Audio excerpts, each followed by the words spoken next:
Après presque 600 jours de pause, Tatsuki Fujimoto a décidé de répondre à notre détresse et de nous régaler avec la partie 2 de Chainsaw Man. Dans cette vidéo, je vais faire une review des 4 premiers chapitres. J'ai préféré attendre quelques semaines histoire d'avoir assez de matière à analyser et j'ai des choses à dire sur ce retour car c'est pour l'instant très intéressant et intriguant. Mais avant ça, je vais essayer de résumer rapidement les événements des 3 premiers chapitres, donc si tu les as pas encore lus, il faut évidemment faire attention car ça va spoil. Le manga reprend avec la présentation d'un nouveau personnage, Asa Mitaka. Elle est une élève isolée et solitaire, carrément aigrie, elle déteste à peu près tout et tout le monde, mais surtout les démons, responsables de la mort de ses parents. Pour un devoir, sa classe se voit obligée de s'occuper de Kokepi, un démon poulet, avant de le tuer et de le manger 3 mois plus tard. Kokepi étant gentil et drôle, les élèves finissent par le considérer comme un ami et après 3 mois, ils refusent de le tuer. Asa Mitaka, qui attendait avec impatience son exécution, est très déçue. Elle remarque cependant que Kokepi n'est pas démoniaque et qu'il se souciait d'elle depuis le début. Avec ça, elle comprend que sa haine n'était en fait que de la jalousie. Elle peut donc enfin s'amuser de la manière la plus normale possible avec toute sa classe et son nouvel ami Kokepi.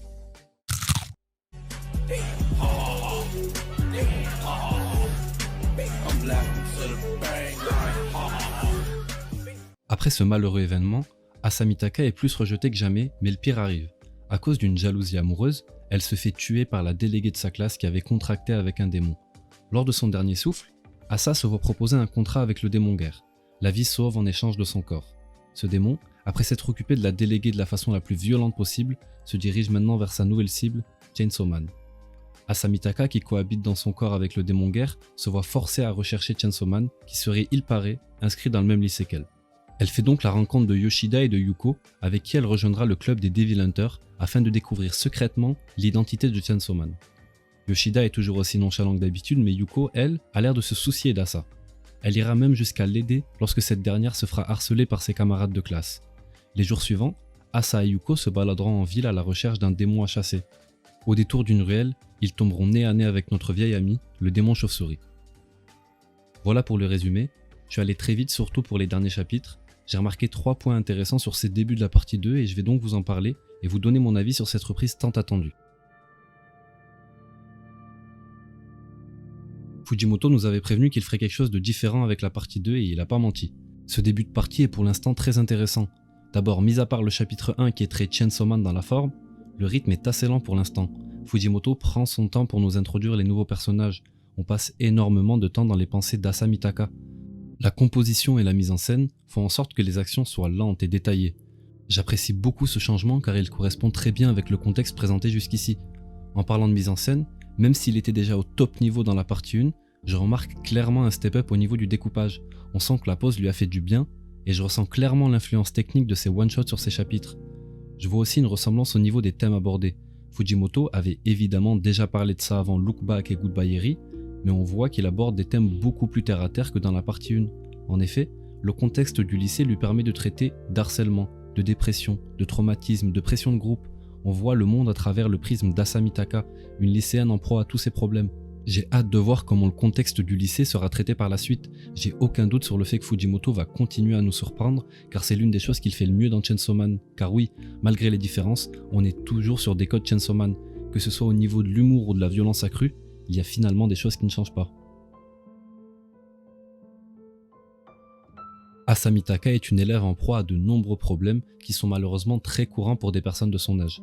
Fujimoto, en nous montrant l'histoire à travers ses yeux, pendant ces 3 premiers chapitres, a fait en sorte qu'on ressente de l'empathie envers elle, qu'on puisse se voir en elle. C'est très bien fait car, comme en son habitude, Fujimoto est très fort pour humaniser ses personnages. Asa Mitaka est certes un personnage aigri et haineuse, il y a cependant une raison à ça. C'est juste une fille qui envie le bonheur autour d'elle, à un point où elle-même ne se rend plus compte que c'est la jalousie qui anime sa haine. C'est un personnage qui n'arrive pas à entrer dans les cases de la société et qui préfère donc s'isoler. Il y a pour l'instant 2 personnages qui ont fait un vrai pas vers elle. Le premier est Kokepi, un démon. Asa Mitaka voue une haine à tous les démons depuis la mort de ses parents. Cependant, lorsque Kokepi se soucie d'elle, lorsqu'il fait un pas vers elle, on remarque qu'Asa est touchée et qu'elle est prête à changer. Si un démon qui n'a rien fait d'autre que se souvenir de son nom a pu lui faire essayer de s'intégrer, c'est bien qu'aucune personne auparavant ne l'a fait. Malheureusement, on sait comment ça s'est fini pour Kokepi. Le deuxième personnage est sa nouvelle camarade de club, Yuko. Yuko est pour l'instant représentée comme la bonté incarnée. Elle a l'air de se soucier d'Asa. Elle l'aide quand elle se fait harceler. Elle essaie de porter ce fardeau avec elle. C'est très bien représenté lorsqu'elle donne une de ses chaussures à Asa afin de partager sa douleur avec elle. Ce personnage a cependant l'air de vivre dans une bulle hors de la réalité. Elle parle de vouloir devenir une Devil Hunter, de former un duo d'héroïnes de manga avec Asa. Nous, lecteurs de la partie 1, avons déjà vu la terrifiante réalité des Devil Hunters. Je ne sais pas ce que Fujimoto compte faire de ce personnage, mais il n'y a aucun doute qu'elle sera très importante pour le développement d'Asa. Un autre aspect important de ce personnage, c'est son rapport avec sa nouvelle colocataire de corps, le démon guerre. Même si Asa Mitaka souhaitait la mort de Chainsaw Man comme on a pu le voir dans le chapitre 1, ce but qui pourrait les lier n'a pas encore été développé et je pense qu'il le sera par la suite. Pour l'instant, les deux personnages ne s'entendent pas du tout, et c'est par la menace et la peur que le démon guerre contrôle Asa. Ce démon a le pouvoir de transformer les êtres qui lui appartiennent en armes dévastatrices. Plus Asa ressentira de la culpabilité par rapport à cet être, plus l'arme sera puissante. Ce concept est très intéressant au vu de ce qu'il peut apporter au personnage d'Asa, qui fera sans aucun doute l'expérience de cette culpabilité. Asa repousse cependant tous ses problèmes à plus tard. Elle prétend vouloir profiter d'un moment amusant lors de son escapade avec Yuko. Le fait que les 4 premiers chapitres se concentrent sur Asa Mitaka en a frustré plus d'un. Les personnages et le lecteur se posent tous la même question, où est Denji ? Après le 3e chapitre, j'ai pu voir des lecteurs de Chainsaw Man se plaindre de l'absence de Denji et de la lenteur du rythme. Il est vrai que personne, moi compris, ne s'attendait à avoir les 4 premiers chapitres centrés sur un nouveau personnage et que Denji soit laissé sur le côté. Même si j'ai hâte de revoir Denji, qui est d'ailleurs mon personnage préféré de la série, je ne pense pas que cette absence soit une mauvaise chose et je vais expliquer pourquoi. J'ai vraiment l'impression que Fujimoto essaie de créer un super-héros avec Chainsaw Man. Il y a plusieurs choses qui me font penser ça. Premièrement, ce dialogue entre Asa et la déléguée a l'air de carrément sortir d'un comics. La façon dont elle décrit la ville et Chainsaw Man me font penser à Gotham et Batman. Il y a aussi, comme on peut le voir dans ces cases, plusieurs moments où Chainsaw Man est érigé au rang de star, voire d'idole. Denji le lycéen et Chainsaw Man le justicier, quoi de plus super-héros qu'une identité cachée ?